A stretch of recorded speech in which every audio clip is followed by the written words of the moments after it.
Boleh di mana aja Kak?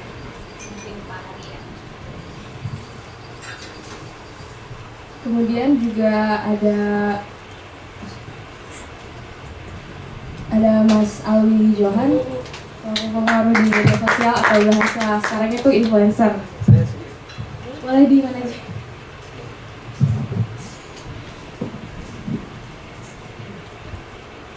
Kemudian yang terakhir ada Bang Aryan Arifin selaku vokalis dari Seringai.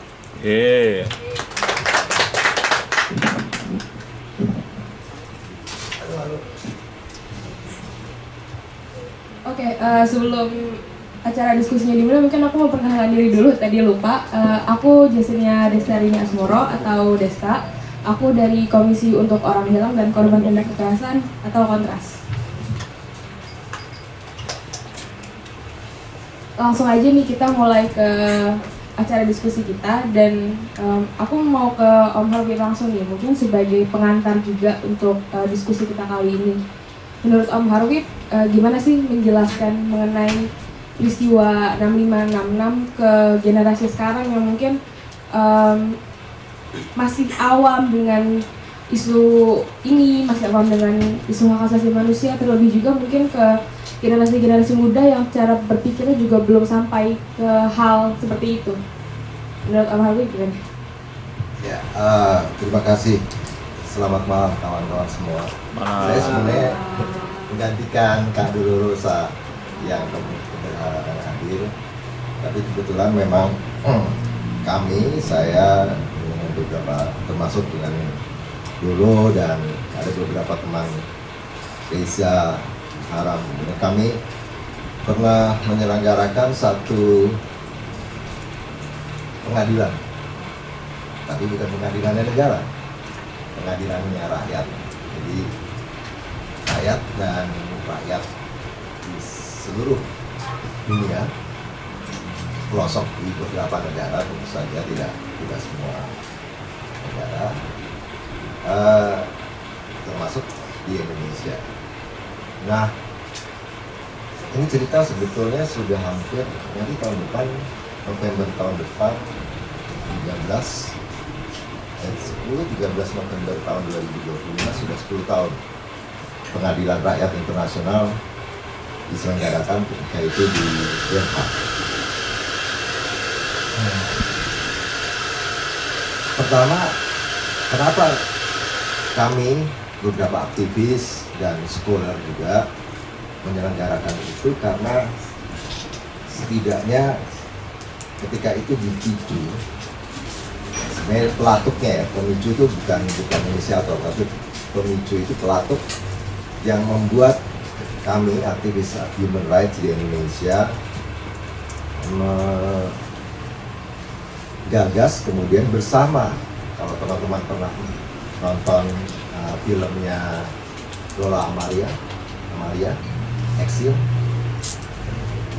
bersama kawan-kawan eksil, penyintas korban atau penyintas, apa yang kami menyebutnya, atau saya persisnya menyebutnya bukan atau tidak lagi sebagai pelanggaran berat hak asasi manusia, apalagi disebut secara keliru sebenarnya penerjemahannya pelanggaran HAM berat, seolah-olah ada HAM ringan, ada HAM berat.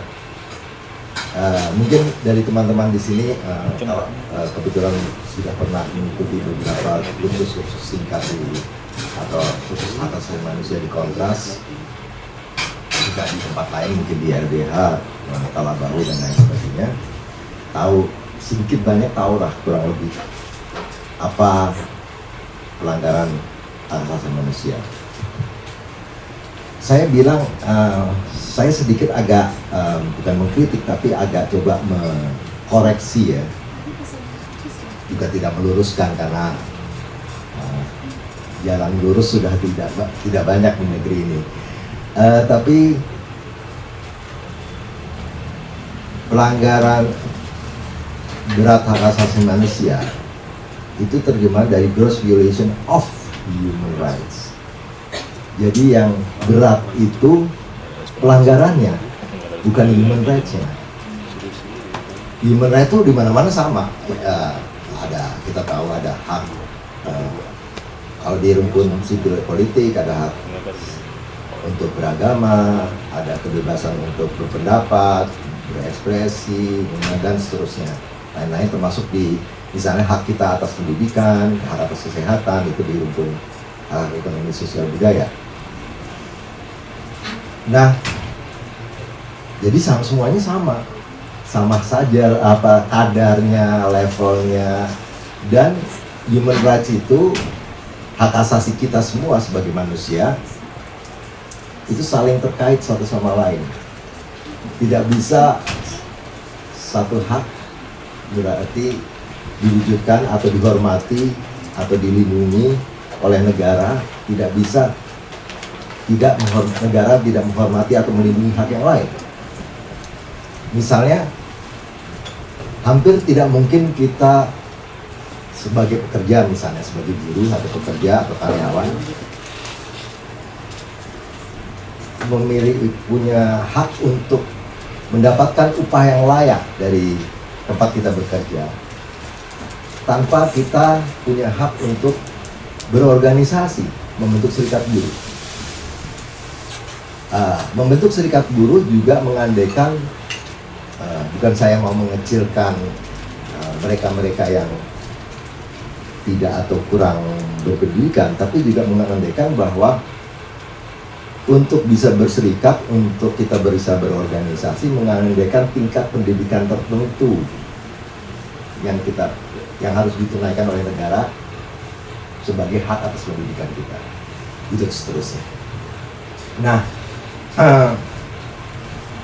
sekali lagi, saya mau mengkoreksi, dan mungkin juga banyak dari teman-teman kita semua yang sering menyebutnya sebagai pelanggaran HAM berat. Soalnya ada HAM nggak ada yang berat, nggak ada yang kelas bulu, kelas ringan, kelas apalagi kalau kelas di tinggi itu, nggak ada yang kelas 60 kg, nggak ada. Human right itu hak itu sama dan saling terkait, saling tergantung, saling melengkapi satu sama lain, nggak bisa, dan lebih penting tidak bisa terpisahkan satu sama lain. Jadi yang berat itu sekali gross violation pelanggaran, lalu pelanggaran yang berat.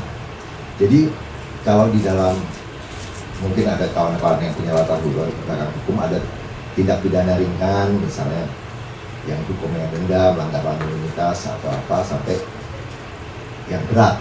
Itu ada pelanggaran ringan dan pelanggaran berat atau super berat atau maha berat, itu ada.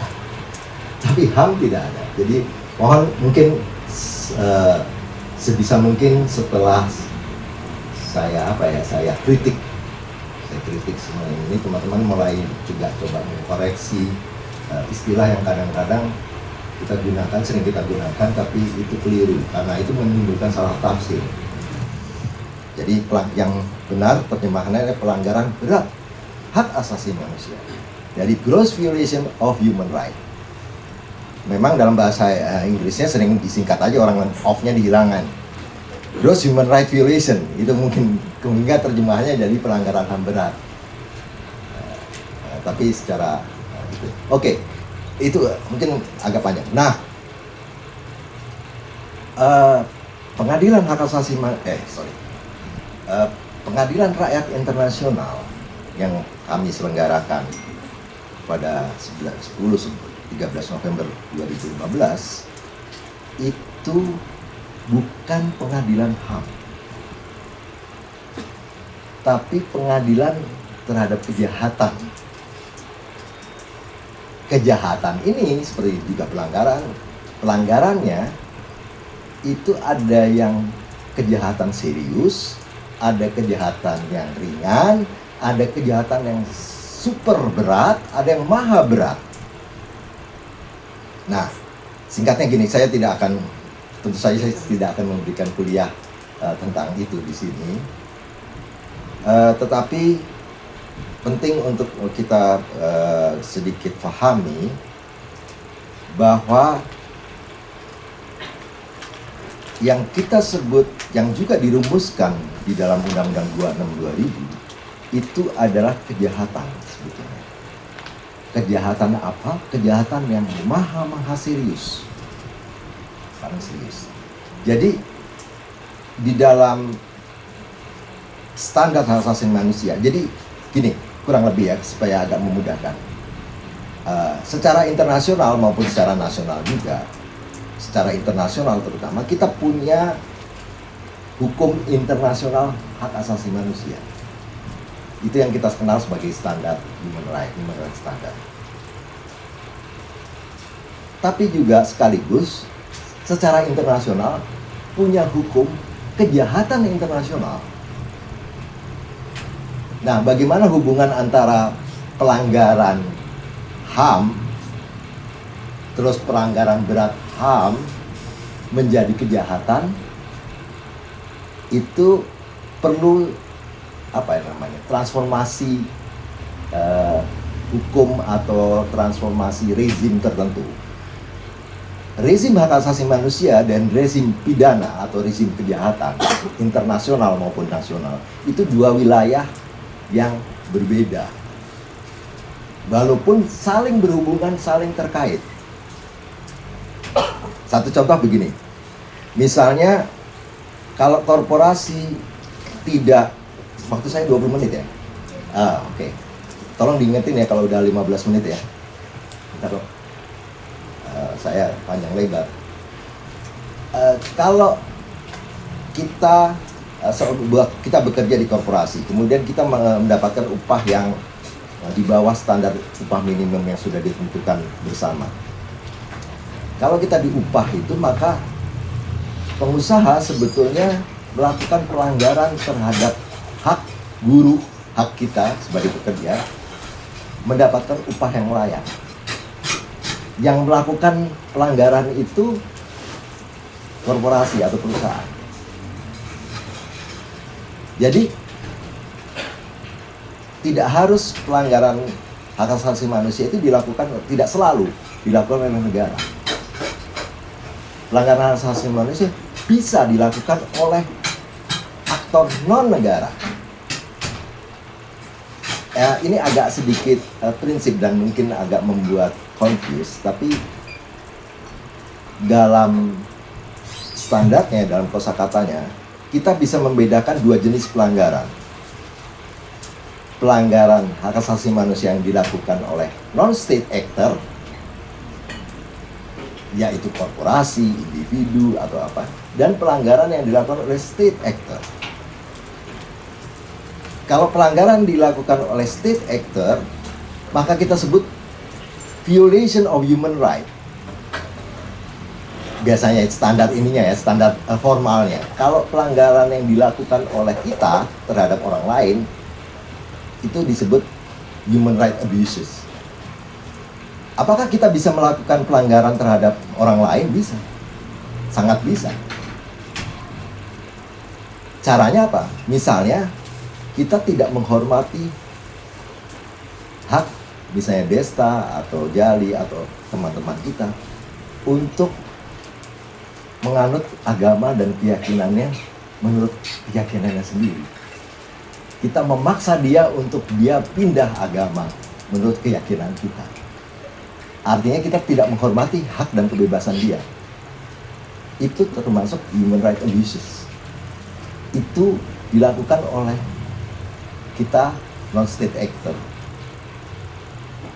Nah, makanya kalau kita baca di HAM segala macam, bahwa kita juga punya kewajiban tertentu terhadap hak-hak orang lain, yaitu dengan cara kita menghormati kebebasan mereka. Menghormati, kalau dia, misalnya kita berdebat, dia punya hak bicara, saya punya hak bicara. Kita sama-sama punya hak untuk berbicara. Tapi tentu saja ada etikanya, ada aturannya. Tentu saja tidak dengan kekerasan, kemudian dengan emosi, sering terjadi segala macam. Cara kita menghormati, walaupun misalnya saya dan Desta misalnya berbeda pendapat, bahkan keyakinan, bahkan mungkin ideologi, kita bisa berdebat. Tapi saya tidak bisa memaksa Desta untuk menganut ideologi atau keyakinan atau bahkan kepercayaan agama yang saya anut. Memaksa itu artinya sudah dengan sedikit, kalau bahasa yang lebih halus dari violence adalah coercion, coercion, dengan cara apapun. Yang kita bisa lakukan hanya berbincang, berdiskusi, debat, seperti kawan saya sejak mahasiswa awal, Oki Gerung. Itu yang dia tantangan, selalu berdebat. Nah, artinya kita hormati hak dia untuk berpendapat, walaupun kita berbeda. Itu satu. Jadi kita punya kewajiban juga untuk menghormati hak orang lain. Itulah yang kemudian secara sosial kita sebut toleransi. Toleransi itu apa sih? Toleransi artinya kita menghormati keberagaman orang, menghormati hak dia, menghormati pilihan-pilihan dia secara individu. Oke, udah 15 menit ya. Nah, oke, itu satu hal yang mungkin agak mendasar. Yang kedua, ketika kita tidak menghormati hak orang lain, misalnya merampas kebebasannya, maka secara tradisional ada hukum yang mengatur itu, yang kita sebut hukum, pada umumnya adalah hukum pidana, hukum kata. Kita membunuh orang lain artinya kita tidak menghormati hak hidup dia. Kita memperkosa, menyerang, mempersekusi dengan kekerasan, artinya kita tidak menghormati hak integritas tubuh misalnya. Perkosaan misalnya itu bentuk tidak dihormatinya integritas tubuh, biasanya dilakukan oleh laki-laki kebanyakan terhadap perempuan. Oke. Nah, disitulah titik transformasi sebuah human right abuses menjadi kejahatan. Itu sudah dikodifikasi di dalam hukum pidana hampir semua bangsa beradab di muka bumi ini. Bahkan sebelum adanya Declaration of Human Rights, kita sudah mengenal hukum pidana yang paling klasik dengan 10 perintah. Kalau yang percaya dengan agama-agama Samawi, Musa, 10 perintah Tuhan dan macam-macam itu adalah hukum pidana pertama di. Nah, jadi sedikit banyak mungkin kawan-kawan sudah melihat hubungan. Jadi ketika human right abuses itu sifatnya lebih dari koersif, lebih dari kekerasan, maka rezim hukum pidana ini masuk untuk menindak, untuk mengadili, untuk menghukum orang yang kita sebut tadinya melakukan human rights abuses, tapi oleh hukum pidana menjadi kejahatan. Nah, oke. Saya singkat lagi. Jadi ketika kami mengadakan IPT 65 yang waktu itu diadili bukan asal usulnya pelanggaran hak asasi manusia, bahkan terkategori pelanggaran berat hak asasi manusia. Tapi baik secara nasional melalui Undang-Undang 26 maupun secara internasional melalui hukum pidana internasional Statuta Roma, dia sudah dikodifikasi menjadi hukum kejahatan internasional. Singkatnya, ada 2 hukum kejahatan internasional, yaitu kategori yang ini ada banyak, tapi yang paling penting yang dirumuskan di dalam hukum pidana nasional kita adalah crimes against humanity dan genosida. Nah, saya langsung aja. Dasar dari International People's Tribunal waktu itu adalah riset-riset dan sekian banyak bukti yang diajukan setelah Komnas HAM melakukan penyelidikan terhadap berdasarkan undang-undang yang sering lebih disebut sebagai pelanggaran berat hak asasi manusia. Itu tidak salah. Tetapi yang lebih tepat, dan itu ada di kesimpulan laporan Komnas HAM tentang 6566, adalah crimes against humanity. Jadi kalau kawan-kawan baca laporan Komnas HAM, penyelidikan Komnas HAM yang kemudian diserahkan ke Kejaksaan Agung, saya masih ingat tanggalnya 12 Juli 2012. Peristiwa 6566, apapun disebutannya, pembantaian massal atau sebutan secara awam ya, pembunuhan massal sekian ribu orang dengan segala macam bentuk-bentuk yang lain, termasuk penghilangan paksa dan termasuk juga penyelenggaraan kerja paksa di Pulau Buru, penangkapan lebih dari 1 juta orang, pembunuhan. Ya, beberapa ahli sejarah bilang bahwa sekitar kurang lebih 1 juta orang mati. Oke. Nah, jadi kesimpulan Komnas HAM seperti itu, dan itu kemudian lebih diperkuat oleh bukti-bukti baru yang dikumpulkan oleh riset-riset oleh ahli-ahli hak asasi manusia, ahli hukum internasional, dan segala macam, sebagai sama kesimpulannya, kejahatan terhadap kemanusiaan, kejahatan ya. Dan ini menariknya, salah satu yang nanti mungkin kita bisa diskusikan lebih lanjut, disimpulkan sebagai juga bisa di frame secara hukum sebagai kejahatan genosida. Oke, saya tutup dulu sampai di sini. Mudah-mudahan, sorry, agak panjang, tapi supaya beberapa konsep dasarnya agak kita bisa pahami bersama. Terima kasih.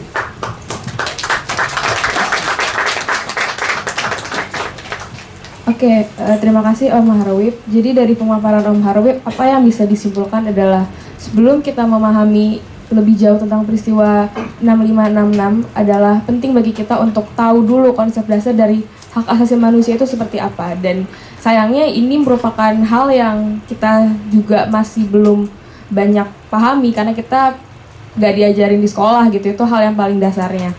Dan setelah kita bisa paham mengenai konsep dasar dari hak asasi manusia dan bagaimana kemudian human rights abuses yang sudah dilakukan dengan menggunakan koersi itu bisa itu kemudian masuk ke dalam ranahnya hukum kejahatan gitu. Kemudian dari kerangka itu kita bisa melihat bahwa peristiwa 6566 ini merupakan sesuatu yang terjadi berupa pelanggaran HAM, dan waktu itu IPT 65 itu terjadi sebenarnya juga sebagai salah satu upaya masyarakat sipil untuk merawat ingatan kolektif gitu, karena berbagai upaya hukum yang dilakukan oleh Indonesia juga mandek dengan berbagai hambatan yang bisa jadi sebenarnya sengaja dimandek-mandekin gitu. Dan IPT 65 ini tidak hanya mengacu pada hukum internasional, hukum Indonesia saja, hukum nasional di Undang-Undang Pengadilan HAM, tapi juga berlandaskan pada hukum internasional maupun jurisprudensi yang sudah ada di hukum internasional. Di sini IPT 65 itu berlandaskan pada hukum kejahatan internasional yang pada prinsipnya juga sebenarnya berangkat dari hukum hak asasi manusia. Dan IPT 65 ini seperti tadi disampaikan bermula dari penyelidikan Komnas HAM, tapi karena mungkin masih banyak berbagai keterbatasan, penyelidikan tersebut diperkuat lagi dari berbagai bukti dan riset-riset independen yang dilakukan oleh masyarakat sipil, baik itu di Indonesia maupun di luar Indonesia. Mungkin itu sedikit mengenai pemaparan dari Om Harwib yang bisa aku simpulkan. Dan berikutnya aku mau masuk ke pendapat dari Mbak Saras Dewi. Kalau Mbak Saras Dewi melihatnya seperti apa praktik akademik itu dapat berkontribusi dalam merawat ingatan mengenai peristiwa 6566? Terima kasih Desta pertanyaannya. Mas Hari, Mas Aryan, Mas Alwi, terima kasih atas kesempatan perjumpaan ini. Teman-teman semua selamat malam, semoga dalam keadaan sehat. Terima kasih Kontras yang konsisten mengajak kita terus bercengkrama, bukan hanya untuk mendengarkan gagasan-gagasan terbaru, tetapi juga kita punya kesempatan juga untuk saling menguatkan. Jadi momen-momen berharga seperti ini buat saya momen untuk mengisi lagi energi. Kalau kita masih kuat, bersama-sama kita masih kuat, kita bisa mengupayakan perubahan. Dan terima kasih sekali untuk ruang ini. Sebenarnya Desa mungkin lebih ke cerita aja ya, cerita karena tadi apa yang disampaikan oleh Mas Hari soal bagaimana ihwal dari IPT 65 itu dimungkinkan, dia menjadi peristiwa yang mendobrak baik itu semacam imajinasi kolektif kita tentang apa yang mungkin kita lakukan untuk mengupayakan keadilan dari warga sipil. Di satu sisi juga ia adalah ketekunan untuk melakukan suatu alternatif gitu. Apa yang bisa kita lakukan secara bersama-sama. Jadi kalau termasuk juga tadi ya gimana ya caranya membahas hak azazi manusia itu tidak saja secara teoritik, dan aspek teoritiknya itu kalau kita belajar dari IPT 65, aspek teoritiknya itu suatu cetusan yang sangat penting gitu ya, suatu terobosan yang sangat penting. Itu mengingatkan sebenarnya kalau di pengalaman saya sebagai seorang pengajar, sebenarnya sebagai seorang dosen untuk kelas filsafat dan hak asasi manusia misalnya ya, IPT 65 itu bukan saja kasus yang kita pelajari gitu ya, bukan saja bagian daripada yang kita masuki secara tadi saya udah gunakan kata teoritik, tetapi juga bagaimana ada hal yang sangat fundamental di dalamnya yang membuat kita merasakan bahwa hak azazi manusia sebagaimanapun diupayakan di dalam hukum positif dan hukum universal atau deklarasi universal hak azazi manusia itu sebagai suatu peristiwa objektif yang kita terima sebagai suatu bentuk pelanggaran, sebagai cara merekognisi pelanggaran dan juga memahami hak itu seperti apa. Tetapi kalau kita baca transkrip IPT dan sampai sekarang pun kita masih bisa mengaksesnya, kita bisa membacanya satu persatu perlahan-lahan, dia adalah suatu ruang buat kita mengingat, bukan saja mengingat tetapi juga hadir di dalam kejadian itu. Jadi kesulitannya adalah kalau kita menganggap bahwa hak asasi manusia secara akademik dan dunia akademia itu bisa sangat mereduksi baik itu kasus-kasus maupun teori-teori filosofi hak asasi manusia, kita bisa sangat berjarak dengan hal tersebut, bahwa sebenarnya peristiwa ini dijalani oleh orang-orang penderitaan dan perjuangan persekusi ini, dia dihadapi oleh orang-orang ini. Jadi dimensi kemanusiaan itulah yang tadi sebenarnya Mas Harif sudah sampaikan, ini yang penting menjadi pendorong di dalam dunia akademik. Jadi saya nggak bilang persoalan teori-teori itu tidak penting, tentu sangat penting, karena kalau di dalam ilmu filsafat ya pertandingan gagasan-gagasan itu yang menjadi komponen penting dari ihwalnya filsafat gitu, asal usulnya filsafat. Tetapi juga bagaimana filsafat memungkinkan kita melihat dimensi yang kontekstual, yang realistis, misalnya bagaimana IPT 65 itu adalah suatu peristiwa tetapi juga masih berjalan sampai detik ini sebagai gugatan terhadap ketidakadilan. Jadi itu yang saya rasa saya kalau di kelas itu selalu mencoba mendiskusikannya bersama mahasiswa secara empatetik gitu ya. Bagaimana kejadian-kejadian ini, peristiwa-peristiwa ini adalah suatu kejahatan terhadap kemanusiaan yang melukai kemanusiaan kita. Itu satu. Lalu juga termasuk juga tentu penelitian-penelitian apa yang saya lihat sekarang juga banyak sekali berkembang, mau itu penelitian maupun riset tentang tragedi atau peristiwa 6566. Tadi sudah dibicarakan mengenai eksil. Jadi di dalam silabus kami juga medium pembelajarannya tidak saja membaca teks-teks yang berbicara tentang hak asasi manusia secara formalistik semata, tetapi juga mencoba menangkap cerita-cerita. Jadi cerita-cerita itu saya ingat betul kami nonton Exil ya, kemudian saat menyaksikan Exil itu sebagian besar mahasiswa saya yang merupakan dan mungkin sebagian besar teman-teman di sini adalah yang termasuk di generasi Z ya, yang kelahirannya di atas tahun 2000, yang berjarak, yang sebenarnya berjarak dengan kejadian tersebut. Misalnya seperti pelanggaran HAM yang terjadi pada tahun 1998 di masa reformasi, gitu. Ada jarak di sana. Tetapi, cerita-cerita yang disampaikan dan kita coba hayati, memungkinkan ada suatu, misalnya mahasiswa saya bertanya, Hilya misalnya bertanya, Mbak Yayas, sebenarnya reformasi 25 tahun itu apa sih? Dan itu pertanyaan yang menurut saya adalah pertanyaan yang sebenarnya patut dipertanggungjawabkan oleh sosial. Negara jelas, tapi sosial dalam pengertian begini, seberapa gandrungnya kita dengan hak asasi manusia. Apakah hak asasi manusia itu bagian dari percakapan kita sehari-hari? Jadi lupa atau hilangnya ingatan itu, dibaliknya juga menurut saya ada pengabaian tentu dari negara, karena ada impunitas, pelakunya dan kroninya masih ada di sana.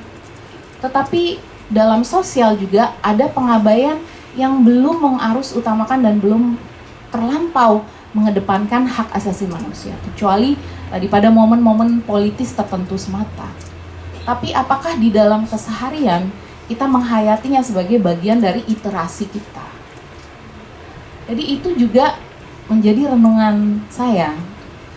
Ya betul, kalau kita belajar teori filsafat dan hak asasi manusia, kita belajar misalnya Catherine McKinnon gitu ya, soal aspek-aspek kekerasan seksual di dalam suatu persekusi dan kejahatan di dalam wilayah konflik misalnya. Ya secara teoritik fasih gitu ya, tetapi bayangkan jika kita memahami bagaimana para perempuan mengalami eksploitasi, perbudakan seksual, itu hal-hal yang menurut saya sangat berbeda ketika kita bicara sebatas pada teori filsafat atau teoritik semata. Begitu juga misalnya ketika kita membayangkan bagaimana rasanya terasing, atau bagaimana rasanya jauh atau lepas dari keluarga, hal-hal yang sebenarnya bagian daripada kebebasan yang dinikmati oleh sebagian besar kita secara terberi, tapi direnggut dari orang-orang ini, dari para eksil. Jadi itu menurut saya juga cara kita mencoba memahami hak asasi manusia sebagai krisis yang berlangsung atau terjadi pada seseorang, pada person. Itu yang kadangkala terlupakan. Terakhir juga, sebenarnya apa yang ingin saya sampaikan, kalau saya melihat misalnya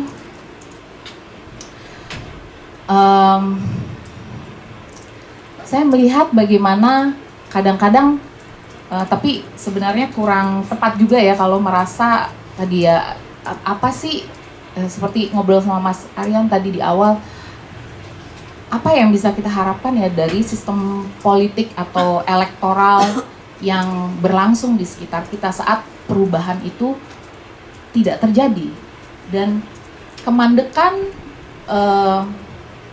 suasana atau dunia politiknya Indonesia, tapi politik elit ya. Kalau politik dalam rakyat saya rasa konsistensi dari teman-teman itu bagian dari wujud bagaimana warga negara mencoba merawat itu. Tapi juga apa yang saya bayangkan, misalnya ketika jarak munculnya generasi baru terus-menerus dan kejadian 65, 66, kasus-kasus hak asasi manusia yang terjadi di Indonesia lainnya semakin menjadi suatu memori yang menjauh. Mungkin ketakutan atau kekhawatiran saya ini tidak punya tempat di pergerakan ya, harusnya tidak boleh melo gitu ya, harus melawan. Tapi maksud saya adalah gimana caranya kita juga memungkinkan pembahasan tentang ingatan kita tentang kekerasan 65, 66 dan kasus-kasus lainnya bisa terus hidup menjadi bagian daripada keseharian kita. Misalnya saya ambil contoh, Hannah Arendt sebenarnya membalikkan hal ini di dalam Human Condition. Dia bilang begini soal konflik dan bagaimana mungkinnya kita akan melupakan konflik-konflik itu dan penguasa akan terus jaya gitu ya. Tapi dia bilang gini, kalau di dalam aksi politik kita mesti membayangkan justru natalitas, lahirnya yang baru itu adalah peluang untuk berubah. Jadi kadang kalau kita tersekap gitu ya sama keadaan kok nggak ada perubahan, kita bisa benar-benar sangat pesimistik. Tapi saya kalau mikir, aduh saya ini siapalah saya gitu ya. Bayangkan para penyintas, para pendamping yang sampai detik ini masih melakukan tugas-tugas itu. Jadi gimana ya caranya natalitas kehadiran yang baru itu justru menyambung nafas perlawanan kita kan. Tentu ada Mas Aryan, teman-teman di sini, ada Mas Holil yang memungkinkan kita punya medium yang berbeda untuk memahami sejarah yang dihapuskan. Kayak sebagian besar mahasiswa saya, ada Mbak Nadilia, ada Angel di sini, tentang 65 dan 66 sebagian besar kita pelajari bersama itu nggak pas sekolah seperti Mbak Desa sampaikan, tapi banyak sekali dari karya sastra, dari karyanya Lela Khuduri, dari Pulang, dari Oki Madasari, dari Entrok. Lalu belakangan kami baca bareng-bareng gitu, seperti mantra puisinya Putoka Sukanta yang beliau kirimkan ke kami untuk kelas kami. Jadi ini juga cara-cara kita membuat HAM itu sebagai percakapan kita sehari-hari, bahwa kita hidup memperjuangkannya itu adalah bagian daripada kemanusiaan kita. Terima kasih. Terima kasih Mbak Saras Dewi atas pemaparannya. Kalau dari pemaparan Mbak Saras tadi aku bisa menangkap satu kata kunci penting, yaitu menjadikan hak asasi manusia sebagai bagian dari percakapan kita sehari-hari. Dan karena tadi sempat menyinggung juga soal tradisi akademik, Mbak Saras Dewi juga menekankan bahwa kita perlu hati-hati karena akademik itu justru berpotensi, dan kalau kita salah keliru dalam melakukannya, akademik justru bisa membuat hak asasi manusia itu berjarak dengan kita, juga dengan dimensi kemanusiaan yang dibawa dari yang terkandung dalam prinsip hak asasi manusia itu.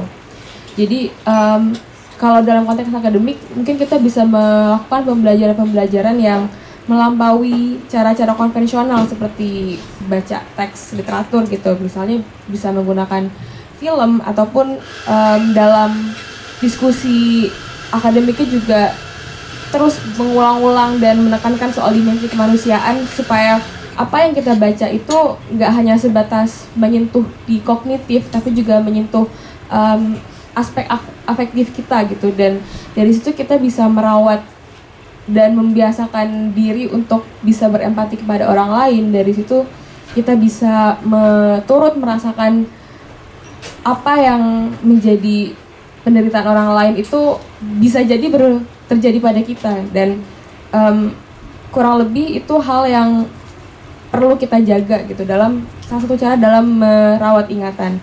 Dan tadi karena Mbak Saras Dewi juga sebut soal hak asasi manusia itu perlu diarus utamakan dalam kehidupan sehari-hari kita, ini bertepatan sekali dengan narasumber kita berikutnya, yaitu Bang Aryan, yang menjadikan isu 65 sebagai salah satu isu tema utama dalam karya-karyanya gitu. Nah, aku mau ke Mas Aryan nih. Kalau menurut Mas Aryan, bagaimana sih peran musik itu bisa menjadi cara dalam mengarus utamakan permasalahan sosial, utamanya tentang peristiwa 65, dan gimana dunia musik ini bisa dikembangkan supaya bisa menjadi medium yang meneruskan ingatan kita mengenai isu-isu masa lalu ataupun isu-isu sosial yang nggak menjadi isu dalam percakapan kita sehari-hari gitu. Itu saya juga masih mencari jawabannya. Ini mulai dari mana ya? Untuk yang belum tahu, saya punya band namanya Seringai. Kami memainkan musiknya lebih ke antara rock dan metal, dan kami punya lagu judulnya 65 dan menceritakan tentang peristiwa 65 itu. Tapi itu lagunya cuma sekitar 3,5 menit.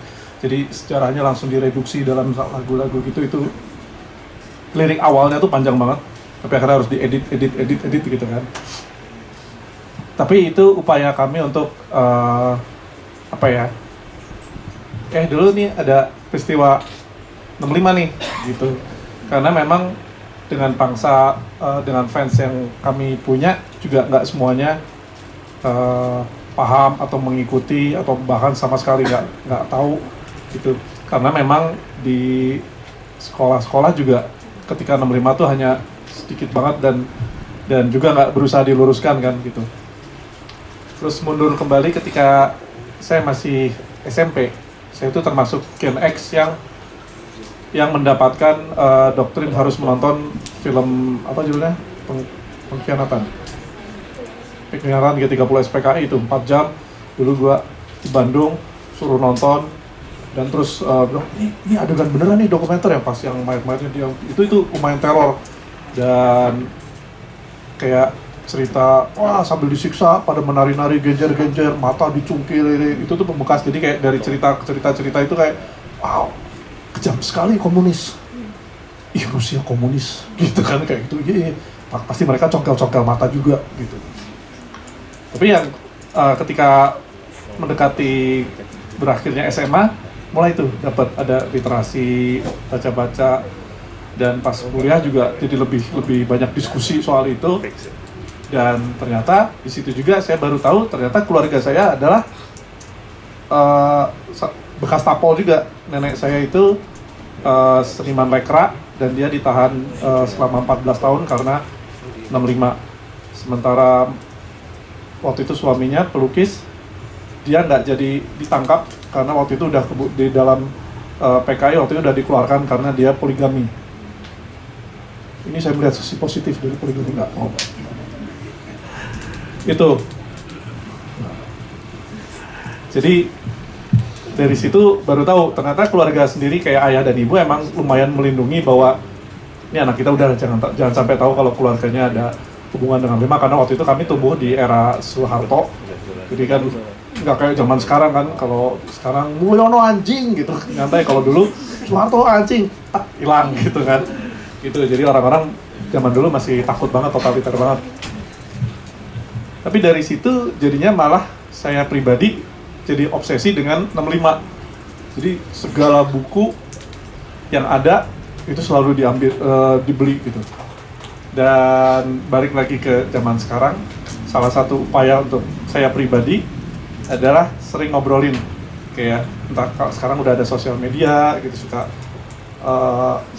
saya share atau punya opini mungkin, atau misalnya ada berita dari luar tentang 65 mungkin di kalau pakai Twitter misalnya atau X di retweet gitu kan. Tapi ya intinya juga mungkin apakah ini reach ke orang banyak kah gitu, ataukah mereka yang memang interest saja kah gitu. Itu agak sulit untuk meraih keluar. Maksudnya apa yang bisa diperbuat dengan sekarang, kayak kalau untuk di musik Seringai itu pada akhirnya agak terbatas karena yang mendengarkan musik seperti ini juga bukan seringnya memang untuk sekarang mungkin sudah menjadi band besar, tapi untuk dibilang mainstream mahal ini gitu, itu belum gitu. Yang dengar di streaming kita, misalnya kita 100.000 per berapa sih per bulan atau apa, kalau mahal ini mungkin udah 1 M mungkin gitu. Jadi mungkin yang sebetulnya perlu adalah mungkin gak sih ada penyanyi pop yang bisa lebih reach out, yang lebih gede, tapi punya tema-tema seperti ini gitu. Mungkin nggak sih lagunya sangat catchy dan dinyanyikan anak-anak kecil di kampung-kampung gitu. Wah, 65 Soeharto Anjing. Misalnya, kita nggak tahu. Pokoknya itu bukan lagu pop itu. Tapi maksudnya sepopuler itu sehingga orang tahu lagunya, terus akhirnya mencari tahu gitu. Itu sih yang mungkin masih kurang. Kadang-kadang gue juga share di sosial media misalnya buku-buku yang sering dibaca tentang 65 gitu, ada Julius Poor atau yang lain, atau siapa tuh yang bukunya dilarang di sini? Hah? Bukan, adalah banyak sih yang dilarang sih ya. Iya, kadang-kadang di share, tapi ada juga yang bang, ini buku saya cari-cari udah nggak ada gitu. Kadang-kadang ada misalnya di marketplace, tapi harganya udah mahal karena gitu kan, karena begitu bukunya banyak dicari, harganya jadi naik gitu. Wah, ini nggak mau dicetak lagi, cari lagi ini publishernya siapa sih gitu, apa mungkin nggak sih dicetak ulang atau diambil hak dicetak gitu. Dan itu pun sebetulnya melihat sales buku hari gini kan nggak sebagus zaman dulu gitu kan. Jadi ya itu, untuk mendapatkan jawaban tadi yang seperti dipertanyakan, gue juga masih mencari jawaban ini. Selain lagu, enaknya bagaimana ya gitu. Kalau band-band Indonesia atau musisi Indonesia yang menyuarakan topik spesifik ini memang belum banyak. Kalau nggak salah ada Farid Steffi, bandnya apa ya? Lupa. Festivalis. Iya, Festivalis, Seringai, Efek Rumah Kaca ada ya? 65. Efek Rumah Kaca belum ada ya? Wah, parah. Dengan fakta dia lupa ya. Ya, maksudnya masih mungkin di bawah 10 mungkin ya. Kalau band-band yang lebih ekstrim mungkin seperti band-band punk rock atau yang grindcore juga mungkin menyuarakan, tapi in a way yang mendengarkan ya sangat sedikit lah gitu. Itu sih. Ya. Itu enggak? Ya, gitu. Ya, gitu ya. Jadi kalau dari pemaparan Bang Aryan tadi yang aku tangkap adalah salah satu caranya adalah sebenarnya juga pengandaian ya, berandai-andai. Mungkin nggak ada penyanyi-penyanyi atau musisi dengan genre yang lebih populis gitu, yang lebih populer, itu juga turut mengangkat isu 65 ataupun isu-isu sosial lainnya gitu. Ya, jadi ini juga jadi salah satu kebingungan kita bareng-bareng juga gitu mengenai isu 65 yang nggak begitu banyak diketahui oleh orang, pun ketika orang tahu yang dipahami mereka versi negara yang keliru gitu, yang sampai sekarang juga nggak diluruskan. Mungkin juga teman-teman lihat bagaimana di media sosial itu kemarin dan hari ini mungkin masih banyak postingan-postingan yang memperingati G30 SPKI, yang melihat dan menggunakan angle bahwa peristiwa ini dilakukan oleh PKI gitu, dan itu juga jadi PR kita bersama. Mungkin kalau aku pribadi melihat soal pelurusan sejarah dan pengungkapan kebenaran itu ya karena negara nggak pernah hadir, kita bisa mengupayakan secara mandiri gitu. Apa yang menjadi harapanku adalah ketika isu revisi undang-undang pilkada kemarin, mungkin teman-teman ingat bagaimana di media sosial itu ramai sekali pembicaraannya, dan dari situ aku melihat bagaimana masyarakat sipil itu berusaha untuk mengedukasi satu sama lain. Entah aku merasa bahwa kejadian itu bisa menjadi harapan bagi kita gitu. Kalau dari hal-hal sederhana seperti itu aja kita bisa mulai membangun kesadaran kolektif, bukan tidak mungkin gitu kita bisa membangun kesadaran kolektif lain mengenai hal-hal lainnya termasuk isu 65 yang sampai sekarang masih menjadi PR besarnya negara gitu. Dan dari situ kan juga sebenarnya kita yang kena dampaknya juga karena kita dibodohkan secara struktural gitu oleh negara. Dari sini aku mungkin mau masuk ke Mas Alwi gitu, karena tadi juga Bang Aryan sempat singgung soal media sosial. Nah, Mas Alwi ini gimana melihat tren di media sosial gitu dan dunia digital sebagai sarana untuk mendiseminasikan pengetahuan dan informasi mengenai isu 65, terutama kan juga Mas Alwi suka review-review buku gitu di Instagramnya. Buku-buku kiri ya. Oke, di sini ada yang Gen Z nggak? Gen Z boleh tepuk tangan dong. Gen Z. Nah, apresiasi buat kalian karena kalian daripada memilih nonton film pemberontakan G30 PKI, kalian malah memilih duduk di sini mengingat, merawat ingatan kalian tentang genosida politik 6566. Tepuk tangan buat kalian semua. Karena kalau bukan mereka yang merawat, siapa lagi? Siapa yang kita harapkan gitu? Pemerintah, wakil presiden kan nggak mungkin, dia nggak baca buku gitu. Jadi hanya kita gitu harapannya. Oke, saya akan memulai pemaparan saya dengan pertanyaan. Apa persamaan antara Soeharto, Aidit, dan Prabowo? Persamaan. Laki-laki. Sama-sama laki-laki. Waduh, satu ya. Ini, mereka tahu bahwa untuk menguasai massa adalah dengan cara menguasai media. Betul? Kita bedah dari Aidit. Aidit paham betul ini. Dia belajar dari Lenin. Lenin tahu kan film-film itu sangat berpengaruh saat itu. Waktu itu di Indonesia yang punya efek media yang besar apa? Koran kan. Makanya dia bikin itu Harian Rakyat. Nah, terus Soeharto. Ketika Soeharto berkuasa, hal yang dilakukan pertama kali adalah pemberangusan koran, karena dia tahu bahwa koran itu adalah media yang efektif gitu untuk memengaruhi massa gitu. Terus Prabowo, kalian sebenci apapun, semoh apapun dengan Prabowo, kalian harus mengakui kampanyenya efektif, bro. Betul gak? Betul itu, kampanye efektif. Jadi kenapa kita tidak belajar gitu dari ketiga tokoh ini, belajar dari Prabowo gitu? Apa media yang efektif sekarang? Ya, ini media sosial. Itulah yang efektif. Kita gunakan media sosial itu untuk merawat ingatan kita tentang peristiwa yang tidak dipelajari kan di sekolah.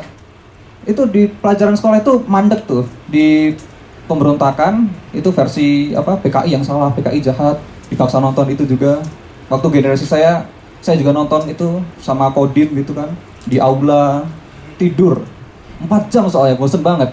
Makanya ada yang ini di sini ada nggak yang tahu paham plotnya film pemberontakan itu? Gue yakin nggak ada itu, karena emang membosankan. Dan itu bukti bahwa film tidak lagi menjadi media yang efektif. Kalau kita pemerintah ini nyekokin film itu diputar di RCTI, SCTV gitu kan, itu udah nggak efektif. Karena siapa yang mau nonton film 4 jam ngeliatin Aidit ngomong Jawa adalah kunci gitu? Nggak ada, men. Jadi ya emang media sosial ini yang sangat efektif. Jadi kita belajarlah dari Prabowo. Belajar baik-baiknya aja. Kampanye itu satu efektif. Lalu bagaimana kita menyampaikan itu sebenarnya juga jauh penting juga. Kita punya apa yang ingin disampaikan ini kan tentang peristiwa 65. Terus bagaimana nih caranya kita? Kalau menurut saya melalui apa kesukaan kita masing-masing.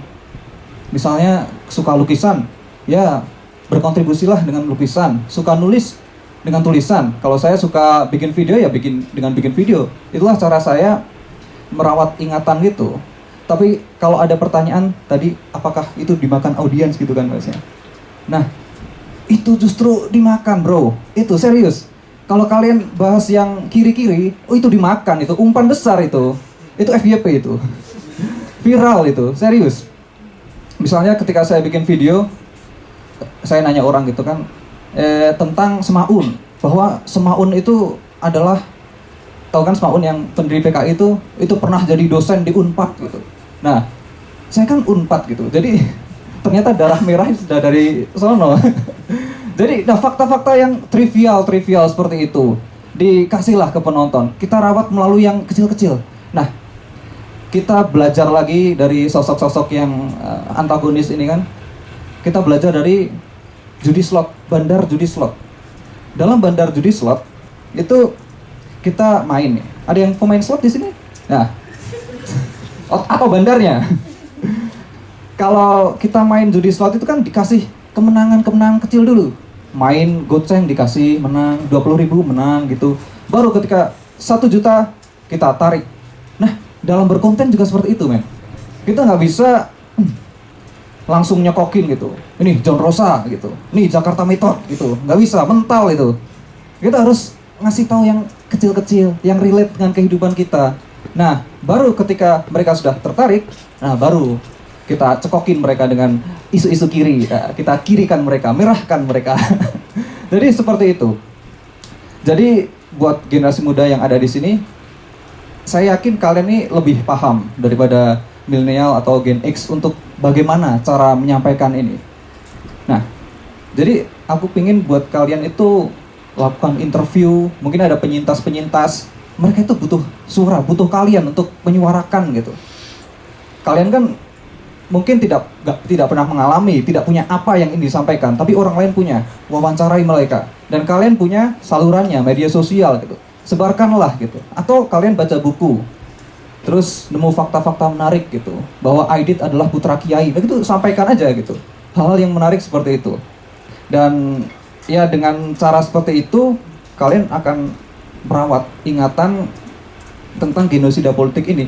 Dan kalau ini ya, mengutip Soekarno kan ada buku judulnya Penyambung Lidah Rakyat gitu. Nah, jadi saya ingin kalian menjadi penyambung lidah orang-orang kiri gitu. Jadi tolong ini habis ini saya nitip kalau kalian nanti kalau misal ada butuh ini bagaimana sih cara membuat konten ini menarik gitu. Nanti bisa DM aja, nanti kita diskusi gitu. Terima kasih. Itu dulu, nanti kita diskusi lagi. Terima kasih Mas Alwi atas pemaparannya. Jadi tadi Mas Alwi juga udah ngajak kita nih buat memulai dari apa yang kita suka untuk menyuarakan dan membicarakan isu mengenai 65 gitu dan apa yang menjadi pengalaman korban. Dan dari situ kita bisa kemudian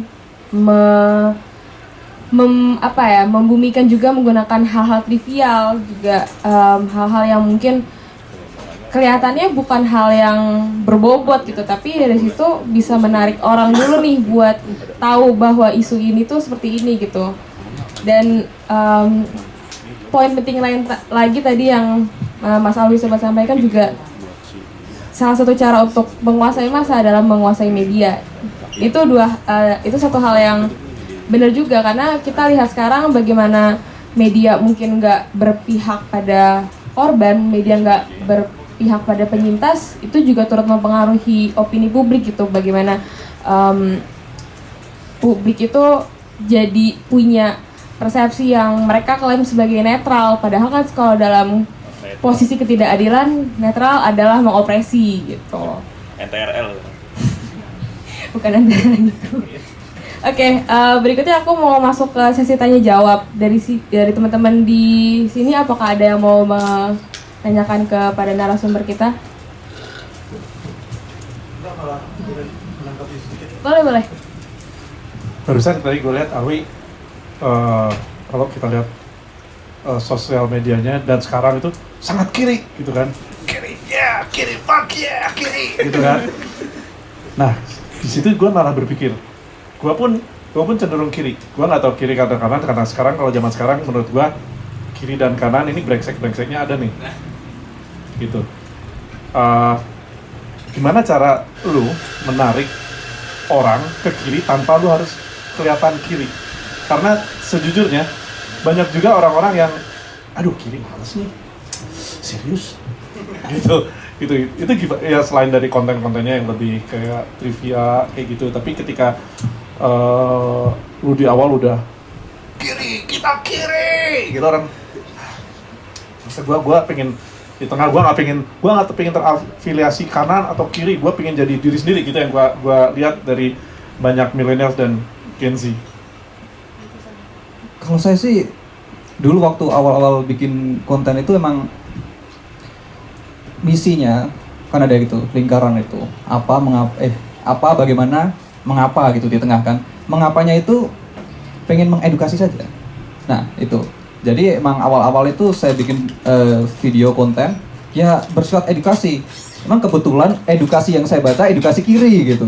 Nah jadi menurut saya sendiri, dari misal katakanlah dari buku tebal ini, apa yang paling menarik, intisari dari buku ini apa? Nah, saya akan rangkum terus saya sampaikan gitu ke audiens saya. Jadi sebenarnya tidak, dari saya sendiri juga tidak ada mengaku kiri gitu. Nah itu maksudnya tidak secara sengaja. Mungkin orang mengidentifikasi ya dari ada personal branding gitu. Orang mungkin menganggap saya kiri gitu. Tapi saya tadi sholat maghrib kok. Tapi nah jadi sebenarnya tidak ada cara khusus sih yang menarik, ya udah gitu. Entah itu kanan atau kiri tidak peduli. Yang penting ini menarik dulu aja nih. Nah kebetulan saya banyaknya yang di kiri-kiri gitu. Nah gitu sih. Atau mungkin kayak, oke, kita punya permasalahan nih. Ini ada 65, ini ada ini ceritanya begini. Apa kamu peduli? Ya, kamu peduli. Oke. Kamu ingin lebih maju? Iya, oke. Kamu ada perasaan semua seperti itu ya? Berarti kamu kiri. Kamu lebih ke kiri-kirian. Kamu mungkin tidak perlu mengakui kamu kiri, tapi dengan kepedulian kamu, oh ya itu kamu berarti lebih ke kiri. Ya, saya kiri. Yeay. Itu masih menjadi pertanyaan gue yang kayak gimana caranya mengambil yang lebih populis supaya mereka mengerti tanpa harus ada lu kalau peduli dengan A atau B itu berarti lu kiri atau kanan, enggak sih gitu. Jadi kayak sentris juga bukan juga gitu, tapi ya ketika lu udah berhasil menggait si masa populis ini, baru mereka yang akan menentukan sendiri, oh ternyata gue lebih ke kiri-kirian, oh ternyata gue kiri banget gitu, oh ternyata gue kiri ekstrim misalnya, bisa juga. Cakapan yang menarik. Gimana, apa dari teman-teman audiens ada yang mau ditanyakan? Maju. Oke, ada 3. Mungkin boleh maju ke depan kali ya biar Ya, biar nyampe bisa. mic-nya. Silakan maju ke Silakan depan. maju aja ke depan. Satu-satu dulu aja dari kakak yang ini.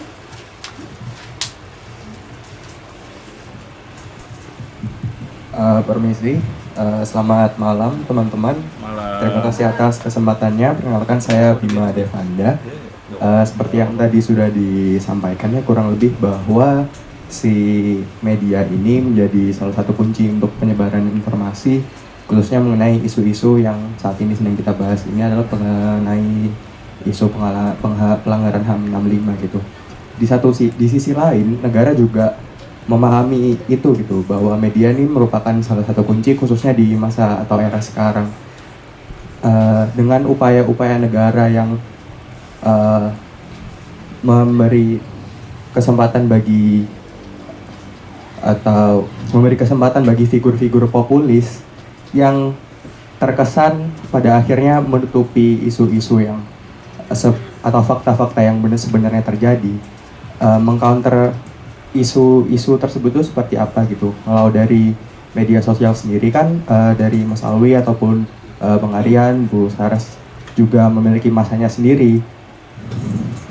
Kalaupun dengan isu atau dengan figur-figur populis ini itu dengan figur-figur populis ini itu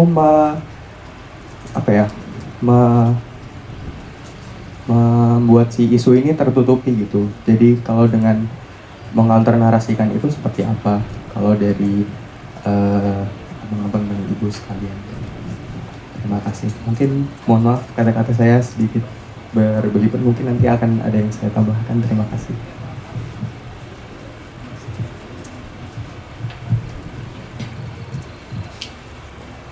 Mungkin yang mau nanya lagi boleh maju ke depan tadi berikut. Oh ya.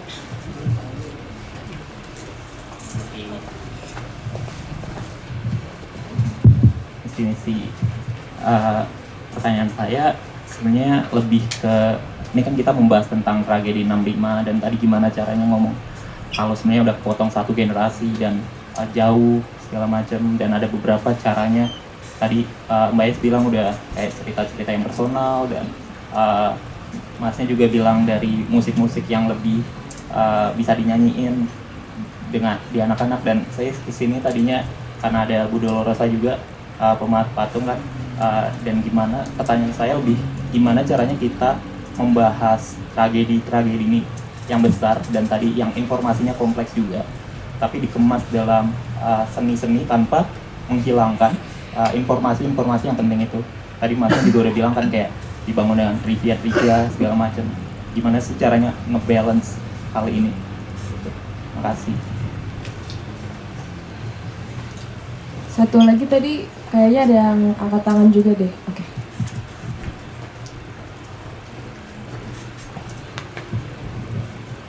Terima kasih telah mengizinkan saya untuk berbicara. Saya ingin menanya tentang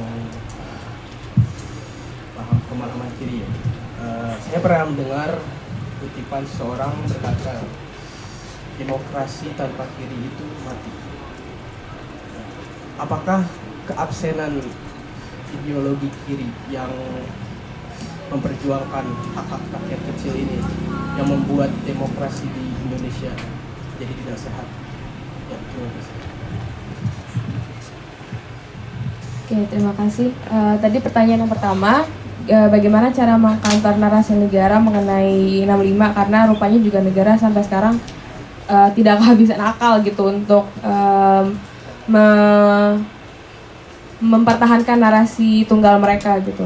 Kemudian pertanyaan yang kedua, bagaimana cara mengemas tragedi 65 yang begitu kompleks menggunakan pendekatan seni tanpa mereduksi juga kompleksitasnya. Dan yang terakhir tadi pertanyaannya adalah apakah demokrasi Indonesia saat ini menjadi tidak sehat karena absennya ideologi kiri gitu, sebagaimana ideologi kiri ini sudah diupayakan oleh negara untuk dihabiskan gitu dari peristiwa 65. Dari keempat narasumber ini, apakah ada yang mau menjawab duluan?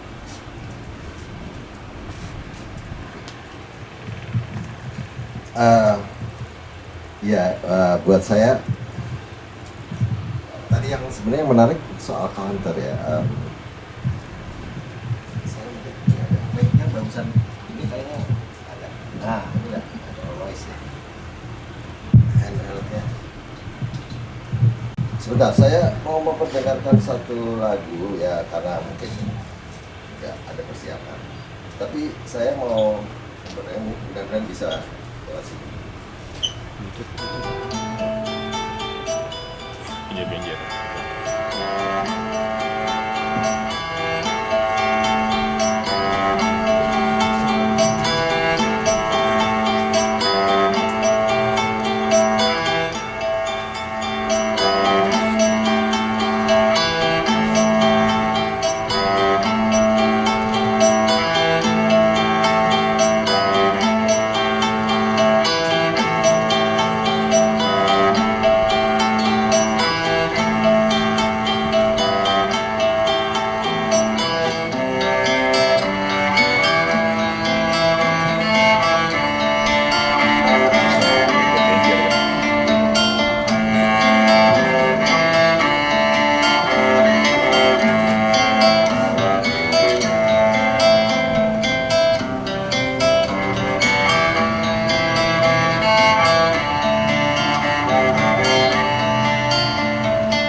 kau putih genjer oleh saat dalam mungkur sedot sing tolak-tolak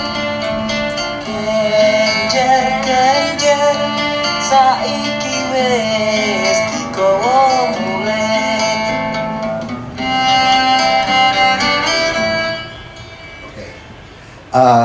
Itu satu potongan lagu. Mungkin saya the last baby boomers. Saras mungkin X ya. Udah milenial. Masalah X. Jadi lengkap nih ya. The last baby boomers, X, Y, Z. Buat teman-teman mungkin lagu ini biasa aja ya, yang teman-teman di Z atau saya malah pengen dengar komentar. Ketika pertama kali mendengar lagu ini, dan lagu ini kalau kita putar di YouTube, ada satu kelompok musik yang di luar yang memainkan lagu ini. Kalau nggak salah direkam di satu cafe di Thailand. Terus kemudian ada beberapa juga kelompok musik, dan saya memutar tadi, mudah-mudahan nggak ditayangin live streaming ya, supaya nggak kena copyright. Dari awal udah live Instagram. Oh gitu. Oke, nggak apa-apa. Nanti paling kalau ada yang lapor, kita komplain aja, kita kontak aja Postmodernis. Ini band kontemporer ya, namanya albumnya namanya Postmodernis. Saya suka dan ini secara musikal. Tetapi yang saya mau cerita adalah saya generasi the last baby boomers.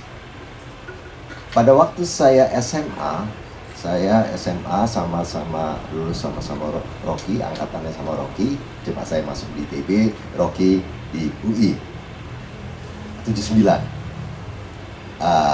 Juga dengan Sita Kayam, kemudian generasi itu gadis Arifia di bawah saya. Maksud saya di bawah, temen di bawah saya kenal gadis. Dosen saya semua. Oke. Anaknya Bu Tuti, kawan saya di satu angkatan Cyril di ITB. Oke. Yang saya mau bilang, seingat saya pengkhianat G30S PKI oleh Arifin Sinur itu dibuat sekitar 84 ya. 84 itu saya sudah kuliah dan sedang hot-hotnya ngaktivis, sampai saya lulus di ITB, gelar saya MSc, Master of Student Center. Jadi bukan insinyur, bukan engineer, tapi Master of Student Center. Oke. Yang saya mau bilang, ketika itu paling tidak kesadaran politik saya tentang, apalagi ketika itu kemudian begitu masuk, saya lihat MKKBK segala macam, ya samalah kira-kira segenerasi dengan Rocky. Saya kutip-kutip aja nih pesohor satu nih, kawan saya, selebriti satu nih ya, Rocky Gerung. Ketika saya masuk ITB, saya ya menonton, tapi tidak pernah seperti kawan-kawan lain dari generasi X atau Y mungkin yang masih mengalami, diwajibkan di sekolah-sekolah untuk nonton film itu. Sehingga saya bisa setidaknya walaupun ketika itu saya belum banyak tahu tentang 6566, tetapi saya setidaknya sudah bisa sedikit karena aktivis menjaga jarak atau bersikap lebih subjektif. Dan pengalaman sebelum itu tentu saja dengan segala macam propaganda, yang black propaganda oleh Orde Baru saat itu, film ini kan waktu di bagian awalnya memutar lagu Genjer-Genjer ya. Saya waktu itu sama sekali belum ada, masih netral, tidak bersimpati, belum bersimpati pada korban penyintas 6566. Emang waktu kuliah 84 tuh saya udah 79 saya masuk, saya udah mau menjelang akhir kuliah, walaupun banyak molornya, kreditnya banyak nunggak, kredit SKS-nya banyak nunggak karena lebih banyak aktivis. Terus saya bisa tahu, tetapi masuk juga di kepala saya bahwa lagu ini punya identitas yang sangat kuat terhadap apa yang diceritakan, dinarasikan oleh Arifin Senur tentang PKI itu kejam, keji, segala macam, membunuh jenderal-jenderal dan sebagainya. Nah, itu satu episode dari Bengang. Sekitar mungkin 2000, seingat saya sudah IPT 65, mungkin 2000 sudah filmnya Joshua Oppenheimer itu 2013 ya, terutama yang pertama, The Act of Killings. Nah, Jagal ya. Jagal yang pertama itu saya sudah menonton. Seingat saya waktu itu mungkin sekitar antara 2016, tapi sudah IPT 65. Kami biasanya teman-teman kontras, kami segala macam aktivis juga dari kelompoknya Pak Putu Oke, Sukanta segala macam sering memutar film dokumenter yang saya bilang tadi. Film dokumenter tentang 6566 di Goethe Institute. Saya lupa filmnya itu karena begitu banyak film dokumenter. Kalau nggak saya, film yang pernah dibuat juga bekerja sama dengan Jembatan Bacem atau apa. Yang bagian scene awalnya adalah tentang biasa yang kita sering saksikan di beberapa film dokumenter tentang 656 juga ada foto-fotonya penganiayaan itu, dan diawali dengan lagu Genjer-Genjer. Di sebelah saya masuk kebetulan udah sama-sama di sebelah saya, kebetulan di Goethe Institute itu ada seorang bapak yang sebelum pemutaran film itu dia ngajak saya ngobrol. Dia datang diantar sama anaknya, kata cucunya. Saya tanya, Bapak dari mana? Oh ini saya diantar, tadi saya ngikut aja anak saya, cucu saya,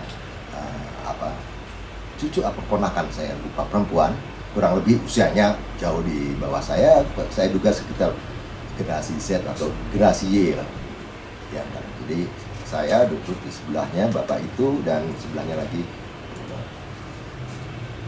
Begitu film itu diputar, lagu itu, sebenarnya saya sudah agak sedikit menduga, tetapi ya saya tidak ngomong. Beliau langsung sesungguhnya menangis, sampai menangis dan gemetar, wajahnya gemetar. Wah, saya bilang, wah ini penyintas, pasti penyintas. Dan dia waktu itu mencoba menutup-tutupi identitasnya dia waktu ngobrol sebelum film diputar. Itu momen kedua. Momen ketiga, saya sudah kenal lagu ini beberapa dan saya sering putar. Momen ketiga, baru belakangan ini, saya punya anak, generasi Z dua-duanya. Yang satu perempuan, yang satu laki-laki. Ketika mau diputar lagu ini ya senang-senang aja dia. Lagu yang menurut kebetulan kedua anak saya suka musik.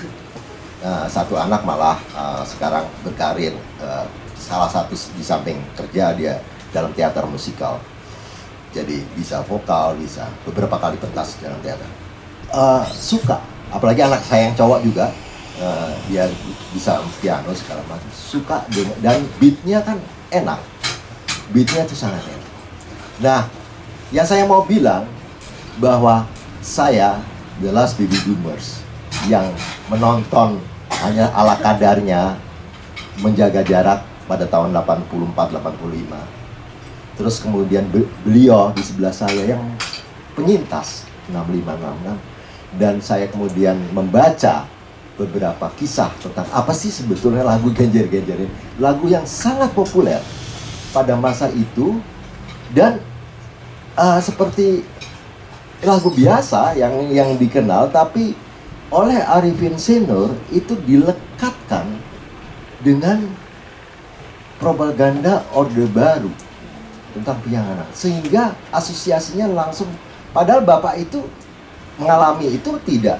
Dia mendengar lagu Genjer ini menangis karena dia mengalami, tentu saja sebagai penyintas saya nggak bisa gali lebih jauh. saya yang itu dan kemudian lompat ke jauh, itu sesuatu yang langsung saya pribadi langsung mengasosiasikan sebagai PKI.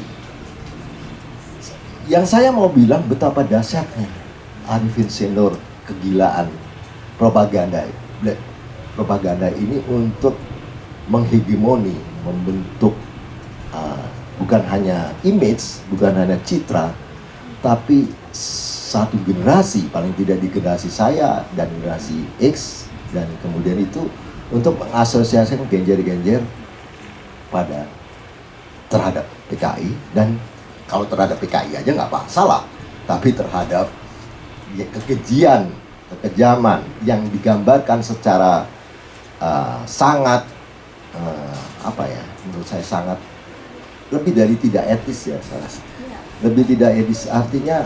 Dan saya rasa saya pernah dengar, saya kebetulan juga sedikit banyak pernah jumpa dengan istrinya, dengan Jajang segala macam, tapi mestinya kalau dia masih hidup sampai mungkin dulu kebetulan juga kenal, dulu Rosa kenal dengan Jajang segala macam, mungkin mestinya dia akan menyesal.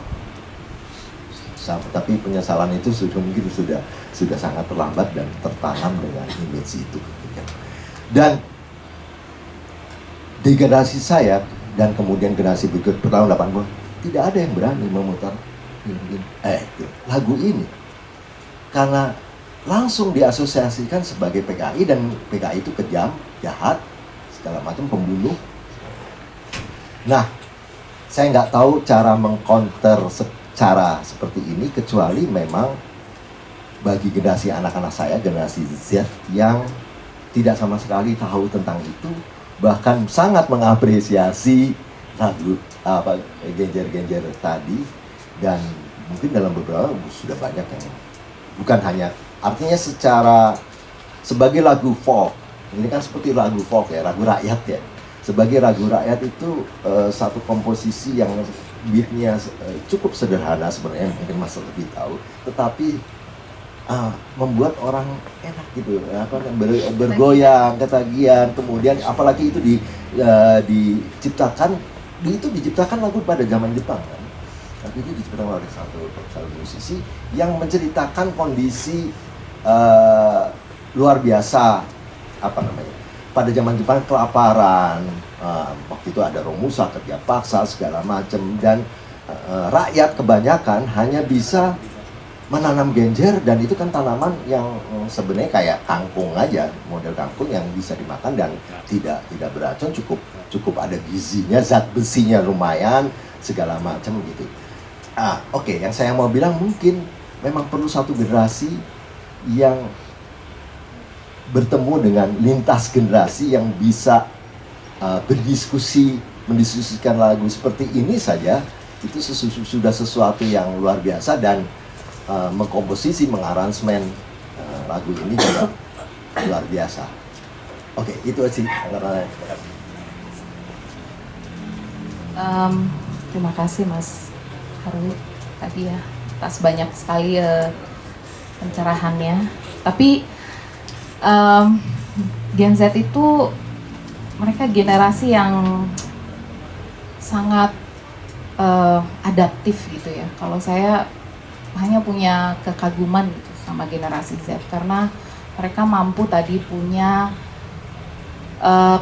kemampuan empatetik yang sangat luar biasa gitu ya. Waktu aksi Kamisan ada Sang Ayu di sini, mahasiswi saya, dia impromptu langsung bikin puisi, langsung baca puisi.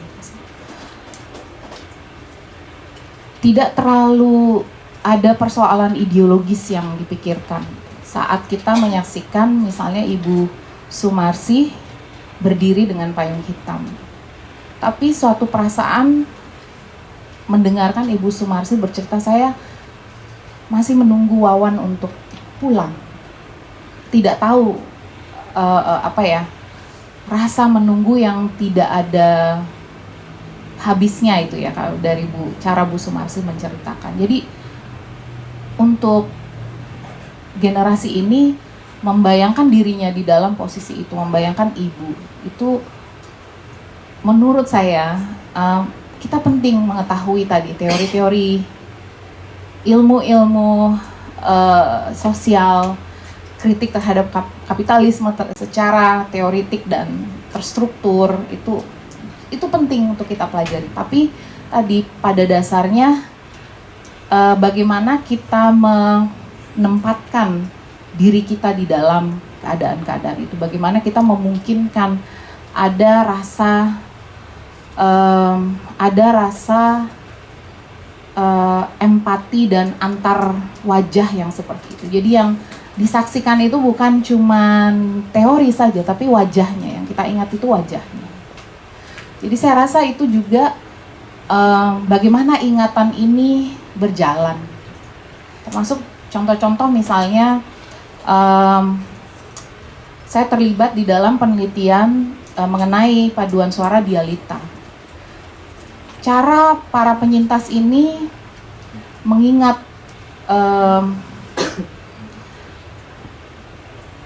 dan sintas dari kejadian dan kekerasan yang mereka alami adalah melalui musik. Dan rasa harapan bahwa musik-musik yang mereka ciptakan ini menyentuh generasi-generasi baru. Jadi lirik-liriknya itu satu persatu. Misalnya saya pelajari gitu ya, lirik-liriknya syair yang mereka tulis ketika mereka berada di dalam kungkungan, di penjara tanpa peradilan, tanpa kesempatan hak yang paling mendasar untuk bicara selama berpuluh tahun. Impian, kebahagiaan ingin melihat anak, misalnya isi liriknya, bagaimana nanti anaknya bisa berbakti kepada keluarga dan kepada negara. Negara yang sudah melakukan kekerasan, pelaku kekerasan dan pembiaran. Itu bagian-bagian ambivalensi yang tadi Robi tanyakan, tidak bisa serta-merta muncul di dalam teks formil teoritik. Karya-karya seni ini berbicara sisi kemanusiaan yang paling rapuh, yang paling rentan, yang semua kita sebagai manusia hadapi.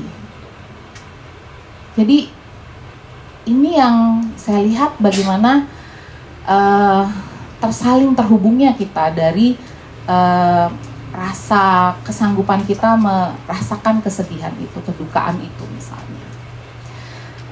Tentu harusnya Bu Dolo ya sebagai seniman yang bisa lebih secara utuh ya Robi ya bercerita gimana tuh caranya ngebalance sisi estetiknya ada, tapi juga pesannya ada. Tapi paling enggak saya coba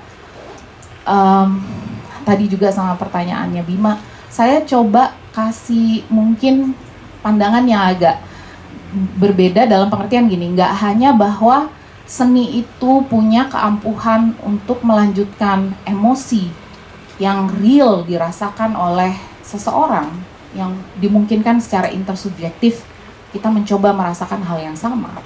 Tetapi juga bagaimana dalam kasus atau contoh tragedi 65, korpus arsip sejarahnya itu dimungkinkan karena bisa diselundupkan melalui kesenian. Saya ambil contoh yang mungkin jarang banget dipertimbangkan. Contohnya itu seperti seni tari. Ada satu peneliti, Ibu Rahmidiah yang tinggal di Amerika Serikat. Ia meneliti khusus bagaimana tadi Mas Hari bicara soal genjer-genjer, tapi genjer-genjer itu nggak afdol kalau nggak nari, Mas. Jadi ada nari yang mengikuti. Karena itu Arifin Silom membuatnya menjadi tarian yang mengerikan, tarian yang didemonisasi. Tapi pada masanya tarian itu adalah tarian rakyat, tapi dia didemonisasi. Lenso bukan? Iya. Tarian Lenso. Rahmidiah mengatakan the dance that makes you vanish. Tarian yang membuatmu lenyap itu adalah bagaimana caranya dia meneliti ketiadaan arsip tentang kekerasan 65. Arsipnya ada di tubuh penari, yang diculik dan dibunuh. Jadi itu juga cara-cara kita harus survive dengan kepingan-kepingan ingatan yang terserak di bentuk-bentuk ekspresi seni. Itu sih sedikit aja yang bisa saya usulkan gitu ya ke Robi dan Bima juga. Memang sedikit aja. Ya. Luar biasa itu. Kawan-kawan, saya rekomendasikan untuk, karena sudah diterjemahkan dalam bahasa Indonesia, saya lupa penerbitnya. Menari di atas kuburan massal, itu satu disertasi oleh dia yang juga dari penyintas, dari keluarga penyintas 6566 yang menurut saya luar biasa, dan saya nggak tahu kapan nanti di Beranda Rakyat Garuda akan mendiskusikan itu, mungkin pada kesempatan, kalau karena dia tinggal di Amerika, jadi perbedaan waktu 12 jam cukup mengganggu.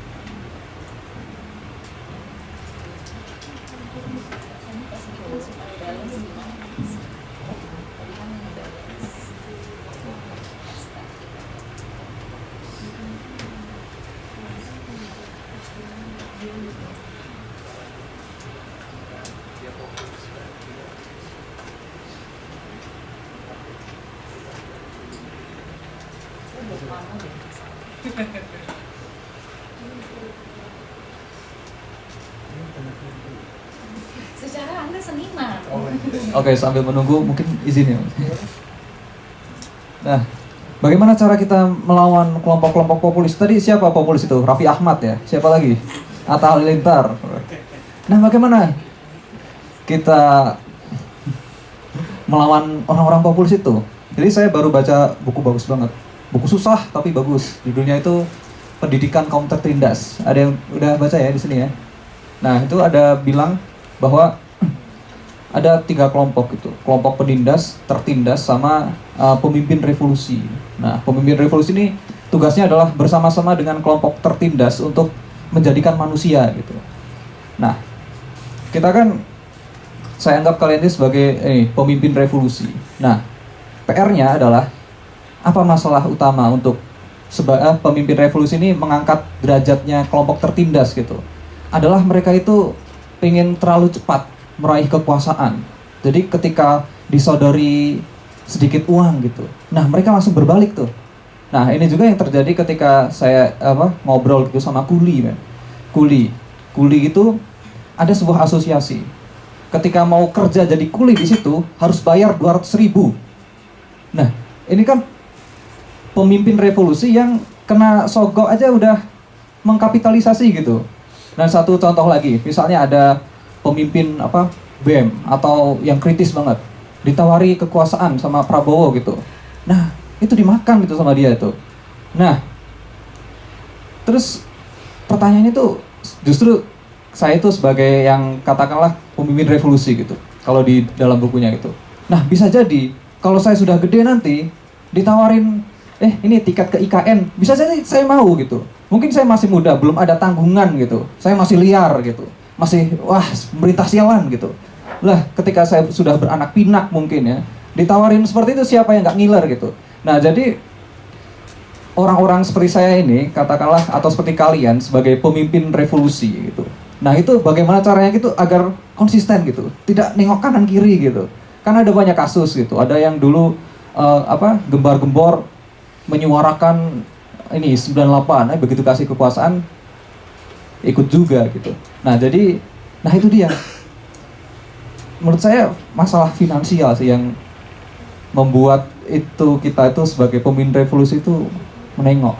Dan saya juga mungkin ketika saya udah berkeluarga bisa juga tertarik gitu sama yang uang itu. Jadi ya siapa tahu. Semoga aja masih konsisten ya. Amin. Terima kasih. Berarti harus kaya raya dulu ya? Nah itu ya. Berkecukupan aja. Kenapa nggak langsung kaya raya? Lu masih memikirkan tadi apa jawabannya? Nggak ada ya? Ya, Mas Aryan bikin karyanya gimana caranya? Nge-balance? Nge-balance-nya? Dengan memilih jalur metal itu udah nggak balance sebetulnya. udah apa ya? Udah terlalu agak niche dikit lah gitu ya. belum lagi gaya vokalnya mungkin yang nggak terlalu kedengeran gitu kan, dibanding misalnya siapa Isyana gitu kan gitu. Ya itu masih mencari jawaban aja sih. Kalau saya akan lebih senang kayak kalau musisi-musisi sih juga banyak mengambil tema-tema yang sosial politik juga, dan sejujurnya itu juga masih bukan dipertanyakan, tapi masih kayak apakah gimana caranya sosial politik ini juga supaya orang nggak melihat itu kayak aduh ini terlalu serius gitu kan, kadang-kadang begitu. Karena ada juga kayak fans-fans musik yang melihat Efek Rumah Kaca itu terlalu SJW gitu kan misalnya. Iya, Seringai, Efek Rumah Kaca atau Homicide gitu kan. Dan image-nya juga kayak sekarang kalau misalnya aktivis yang kiri gitu ada demo pasti ada yang pakai baju Homicide gitu kan. Itu udah template. Bahkan sampai sekarang tuh ada Intel pakai baju Homicide gitu kan. Dia udah ngebaca nih. Homicide nih. Nyamar ah. Gerakan berikutnya di mana, Mas? Di ini. Oh iya nanti kita ketemu sana.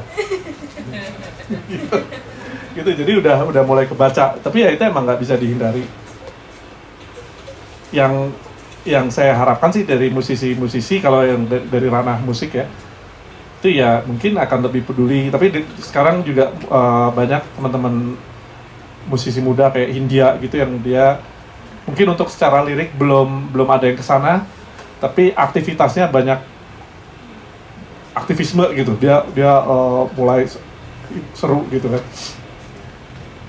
Dan yang kayak seperti film-film kayak Lola Amaria, Exile gitu juga, walaupun di bioskop juga terbatas, tapi orang jadi ngejar juga gitu.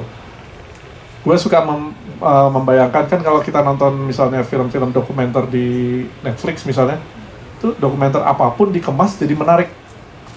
Nah, apakah mungkin gitu ada dari teman-teman dari film gitu yang mau mencoba membuat seperti itu gitu dengan film dokumentasi menarik, jadinya orang juga yang nonton akhirnya mungkin tidak selalu menemukan jawaban, tapi jadi haus untuk mencari ini ada apa lagi ya gitu kan seperti itu biasanya kalau film-film dokumenter atau mungkin seperti konspirasi teori misalnya gitu kan sebenarnya juga kayak masalah 65 juga, walaupun udah dibuka sih ya sekarang kayak ada CIA di dalamnya gitu kan, udah dulunya kan itu kan kayak teori konspirasi, tapi akhirnya udah dibuka ini emang benar gitu, ada kaki tangan mereka di situ gitu. Itu sih kalau dari kitanya sendiri ya sejauh mungkin ya aktif di show juga ya. Kalau lagunya dibawakan biasanya kadang di jeda antara lagu kadang-kadang orang bilangnya orasi, padahal sebenarnya itu lebih kayak stage banter, kayak oke, ini punya masalah ini lagu, atau enggak menjelaskan lagu ini bercerita tentang 65. Ada yang kadang-kadang ya kayak misalnya Awi gitu tadi begitu menyapa crowd kan kayak ada yang ini, nah itu sama juga gitu. Jadi ada sedikit diskusi di situ, dan dari let's say dari 3.000 orang yang datang di show, mungkin hanya ada 100 yang jadi lebih tergerak ingin, dan menurut gue itu lebih dari cukup sih. Dari 100 orang itu mungkin ada yang satu jadi aktivis, ada yang jadi antifa, ada yang entahlah gitu, bisa macam-macam. Mas Aryan tadi bisa kasih berapa rekomendasi musik? Kita tadi nyebut Jason Ranti. Yang gue tahu menulis tentang 65 itu ya itu Festivalis. No Stress gue belum dengar malah. Ada ya? No Stress itu band folk dari Bali ya. Oke. SID. Sunset dari Tanah Anarki itu ada. Apa? Ada testimoninya Ilham Aidit di lagu. Oh gitu, nggak tahu gue. Buku, film, ada rekomendasi tentang 65? Mungkin selain 65 buku, karena tadi Mas Alwi udah nyebutin Semaun gitu ya. Nggak tahu ya, karena perjumpaan pertama aku dengan Semaun juga, aku ngerasa akrab dengan Semaun itu dari karya dia Hikayat Kadirun. Jadi kalau teman-teman baca Semaun dari penuturan sastrawinya dia di Hikayat Qadirun, kita nggak terlampau terjebak gitu ya dengan tadi yang saya bahasakan bahwa ada suatu absolutisme ideologis gitu ya, yang Hikayat Qadirun tuh cerita sederhana bagaimana seorang pelayan publik yang tidak suka dan memberontak dengan ketidakadilan yang terjadi di sekitar dia, dan bagaimana mati-matian dia berusaha untuk menjadi orang yang jujur. Derita-derita orang jujur itu seperti apa, itu beban yang dipikul dengan sukaria gitu, beban yang dipikul dengan rasa justru dengan rasa yang dia terima gitu. Jadi kalau setiap saya pikir Semaun, Hikayat Qadirun itu karya yang teman-teman perlu baca.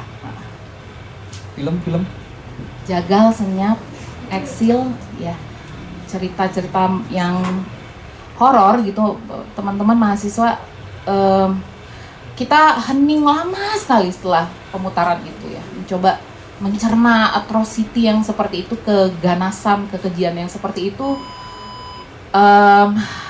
sangat mengerikan, tetapi menurut saya harus dilihat, harus dijalani, untuk meneruskan bahwa ada persoalan yang belum selesai gitu ya, dan bagaimana cara kita juga bisa tetap kritis bahwa Indonesia itu nggak dikuasai oleh mafia gitu yang mengatur semua ingatan kita, hal-hal internal pikiran kita itu dimasuki, itu kita berontak, kita harus berontak sama hal itu.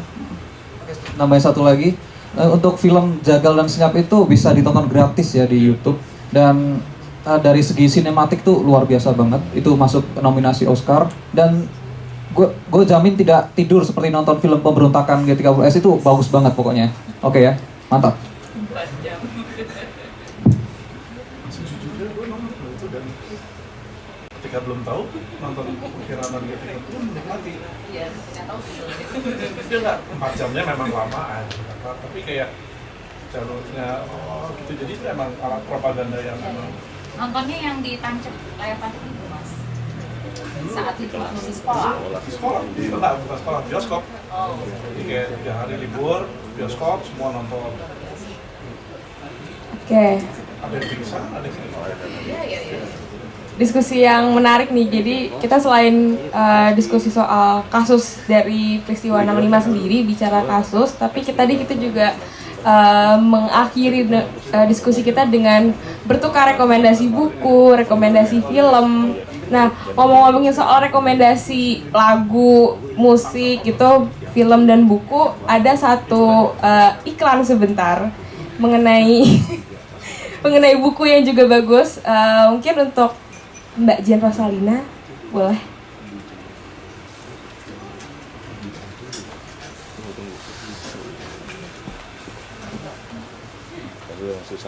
Oke, selamat malam teman-teman semua. Selamat malam Mas Alwi, Bang Aryan, Mbak Yayas, dan Bang Harwib, serta teman-teman yang sudah meramaikan memori kolektif hari ini untuk memperingati peristiwa 6566 gitu ya. Iklan sedikit, dan sebelum iklan perkenalan dulu, aku Jen di Kontras di Divisi Pemantauan Impunitas yang memang kita bekerja untuk advokasi kasus pelanggaran berat hak asasi manusia, salah satunya peristiwa 65, teman-teman kalau tahu peristiwa Tanjung Priuk, Talang Sari, dan peristiwa kekerasan yang dilakukan oleh rezimnya Soeharto gitu. Nah sampai sekarang kita masih berjuang untuk melawan impunitas. Nah tadi udah bicara soal peristiwa 65, kita juga sudah bertukar buku-buku yang berkaitan dengan peristiwa 65. Ini juga menjadi salah satu momen di mana aku ingin mengenalkan teman-teman. Kita baru saja melaunching buku yang berjudul Dua Dasawarsa Nirpidana. Mungkin bisa di zoom out gitu ya. Nah, buku ini menceritakan tentang bagaimana praktik impunitas itu atau praktik kekebalan hukum itu tidak hanya diproduksi oleh aparat penegak hukum yang memang tidak mampu untuk mengadili atau menghukum para pelakunya, tetapi juga bagaimana adanya Undang-Undang Pengadilan HAM atau Undang-Undang 26 2000 yang memang dibentuk dibikin itu sengaja untuk gagal atau intended to fail, dan memang buku ini menyajikan kritik-kritik kami terhadap implementasi Undang-Undang 26 2000 atau Undang-Undang Pengadilan HAM yang selama 2 dasawarsa lebih itu gagal untuk menghukum para pelaku lewat mekanisme pengadilan HAM atau ke peradilan pidananya, itu lewat pengadilan HAM. Nah, buku ini baru kita launching kemarin lewat Ultimus, dan kita kerjasama dengan teman-teman para penulis. Ada teman-teman Insersium, dia merupakan kelompok peneliti yang berasal dari Makassar, dan kemudian Kontras bekerjasama dengan Insersium maupun Ultimus untuk kemudian memproduksi buku ini. Sebenarnya kenapa 2 dasawarsa? Tadinya momentum yang mau kita kejar adalah momentum 20 tahun Undang-Undang Pengadilan HAM yang dibentuk pada November tahun 2000, dan kemudian seharusnya buku ini bisa kita launching di 2020, tapi sayangnya ada beberapa kendala, tapi kemudian ini tidak menyurutkan perjuangan kita untuk terus mensirkulasikan, terus menceritakan kepada publik bahwa negara itu melalui alat-alat kehakiman, melalui alat-alat peraturan perundang-undangan itu turut memperkuat praktik impunitas di dalamnya. Dan ini juga bagaimana kita mencoba untuk mengeksplorasinya di dalam lembaran-lembaran bagaimana negara gagal juga untuk mempraktikkan atau mengimplementasikan kerangka keadilan transisi di Indonesia untuk memenuhi hak atas keadilan bagi korban, hak atas kebenaran bagi korban, hak atas pemulihan bagi korban, dan jaminan ketidakberulangannya. Nah, buku ini juga menceritakan soal peristiwa 65, utamanya juga untuk peristiwa yang memang sudah diadili di pengadilan HAM ad hoc untuk kasus Tanjung Priuk dan kasus Timur Timur, kemudian untuk kasus pengadilan HAM untuk kasus Abepura dan Paniai juga gitu. Nah, kita coba untuk mengingatkannya di dalam buku ini, dan kita bahas di dalam buku ini. Dan buku ini sudah kita launching di e-commerce maupun di websitenya Ultimus. Jadi teman-teman kalau ingin mengetahui bagaimana praktik impunitas di negara kita lewat gagalnya Undang-Undang 26 2000 dalam menghukum para pelaku, teman-teman bisa beli di sini. Itu ada linknya, bisa di pre-order di WhatsApp. Dan buku ini masih promo, harga aslinya tuh 94.000, tapi kita promo jadi 75.000. Jadi teman-teman cepetan beli karena Prabowo dilantik harga naik. Promosinya seperti itu. Tapi di luar daripada produksi dan lain sebagainya, sebenarnya Kontras, Ultimus, bahkan Insersium itu tidak memperoleh keuntungan untuk memperkaya diri sendiri, tapi keuntungan ini juga untuk kita memberdayakan korban, kemudian juga untuk kerja-kerja advokasi kita. Jadi memang apa yang kita lakukan ini untuk korban dan kembali lagi ke korban, karena ini jadi bentuk kecaman juga kepada negara, karena negara gagal untuk memenuhi hak-hak korban, dan ini menjadi inisiatif masyarakat sipil juga untuk kemudian membersamai para korban. Mungkin sekilasnya seperti itu. Maaf kalau di sela-sela diskusi maupun tadi di akhir tiba-tiba mempromosikan ini, karena kita mencoba untuk mensiarkan lagi gitu bahasa-bahasa hukum yang mungkin teman-teman di sini banyak latar belakang yang berbeda, ada sastra, ada dari ilmu budaya, ada filsafat dan lain sebagainya. Dan kemudian buku ini sebenarnya menceritakan soal perspektif hukumnya gitu dan hak asasi manusianya. Jadi semoga teman-teman bisa membeli dan ikut pre-ordernya. Dan cover ini juga kita ucapkan terima kasih kepada kawan kita Bang Ucok Homicide yang juga turut membantu kita untuk mendesain covernya gitu. Itu aja teman-teman. Terakhir, kalau dibeli sebelum Prabowo dilantik, tolong nanti kalau Prabowo udah dilantik harganya naik gitu. Diborong malah sih kayaknya. Sekarang ada kan, Ji? Oh, sekarang belum ada. Si pre-order. Jadi Pre-order dulu, prapesan. ya, jadi prapesan dulu di link tadi. Nanti kalau cetaknya mungkin di akhir pas di tanggal Prabowo dilantik gitu. Gitu. Ini yang luar biasa. Iya. Oke, terima kasih teman-teman telah mendengarkan promosi buku ini. Aku serahkan ke Desta lagi. Silakan, terima kasih.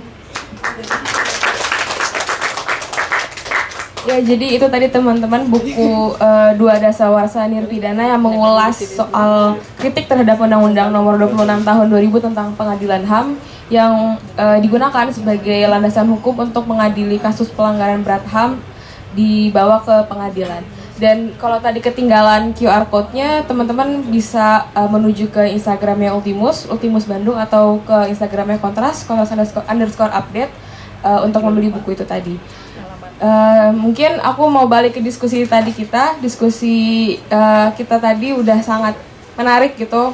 Kita mencoba untuk melampaui cara-cara konvensional gitu dalam merawat ingatan, dalam membahas hal yang mungkin bagi banyak orang gitu terkesan sebagai hal yang berat gitu, hal yang dirasa politis gitu. Tapi kita tadi dari diskusi memperoleh sedikit insight gitu bahwa kita bisa menggunakan cara-cara yang sebenarnya dekat dengan kehidupan sehari-hari, seperti melalui sosial media, melalui media massa, melalui hal-hal yang kita sukai gitu, juga melalui buku, film ataupun musik untuk merawat ingatan dan untuk terus menyuarakan soal peristiwa 65 gitu. Mungkin diskusi tadi aku akhiri juga. Aku berterima kasih kepada keempat narasumber kita pada hari ini. Semoga diskusi kita ini bisa bermanfaat dan gak berhenti di sini, tapi bisa selesai dari sini bisa kita pakai gitu seterusnya untuk terus merawat ingatan mengenai peristiwa 65. Akhir kata aku akhiri, selamat malam dan terima kasih.